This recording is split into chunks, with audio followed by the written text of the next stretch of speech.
এখন থেকে রাশিয়ার তেল কিনবে না ভারত। ট্রাম্পের এমন দাবিতে শঙ্কায় রুশ জ্বালানি ব্যবসা। এছাড়া রুবলের দাম বাড়ায় তেল গ্যাস থেকে আয় নেমেছে অর্ধেকে। এমন পরিস্থিতিতে চীনা নির্ভরশীলতা বাড়ছে মস্কোর। বিশেষজ্ঞদের মতে ভারত এমন সিদ্ধান্ত নিলে দীর্ঘমেয়াদে ভুগতে হবে ক্রেমলিনকে। নাদিয়া ইসলাম তুলির রিপোর্টে বিস্তারিত।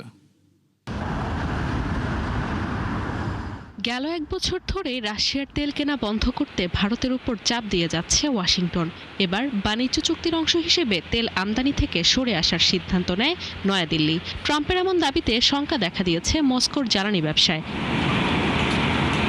যদিও জ্বালানি নিরাপত্তা আর সস্তা তেলের চাহিদার কথা ভেবে এখনও তা পুরোপুরি বন্ধ করতে পারেনি ভারত। ট্রাম্পের শর্ত মানতে সময়ের সাথে এই মাত্রা ধীরে ধীরে কমিয়ে এনেছে দেশটি। অন্যদিকে রাশিয়ার তেল কিনতে প্রয়োজন রুবল। সম্প্রতি দাম বাড়ে রুশ মুদ্রাটির। এছাড়া বিশ্ববাজারে কমে যায় অপরিশোধিত তেলের দাম।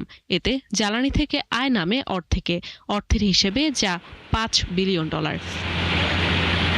রয়টার্সের তথ্য অনুযায়ী নভেম্বরের তুলনায় ডিসেম্বরে রাশিয়ার তেল রপ্তানি দৈনিক 22% কমে দাঁড়িয়েছে 1.38 মিলিয়ন ব্যারেলে, যা 2023 সালের জানুয়ারির পর সর্বনিম্ন।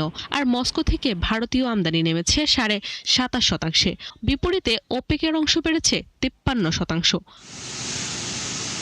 বিশ্লেষকরা বলছেন, ভারত যদি তেল কেনা বন্ধ করে দেয় তাহলে চীনে সস্তায় তেল পাঠানোর চেষ্টা করতে হবে রাশিয়াকে, যেখানে প্রয়োজন হবে অতিরিক্ত সময়, যার প্রভাব পড়বে জ্বালানির উৎপাদন ও রপ্তানি আয়ে। আন্তর্জাতিক জ্বালানি সংস্থার তথ্যমতে ডিসেম্বরে দৈনিক প্রায় 5 মিলিয়ন ব্যারেল তেল রপ্তানি করে মস্কো, যার অর্ধেকে যায় বৃহত্তম বাজার চীনে। জ্বালানির আয় কমায় এর প্রভাব পড়েছে রাশিয়ার বাজেটেও। তেল গ্যাস থেকে আসা নগদ অর্থ দেশটির ফেডারেল বাজেটের প্রায় 1/4 যোগান দিয়ে থাকে। এমনিতেই প্রায় 30,000 পশ্চিমা নিষেধাজ্ঞায় জর্জরিত মস্কো। তার উপর ভারতের এমন সিদ্ধান্ত দীর্ঘমেয়াদে ভোগাবে ক্রেমলিনকে।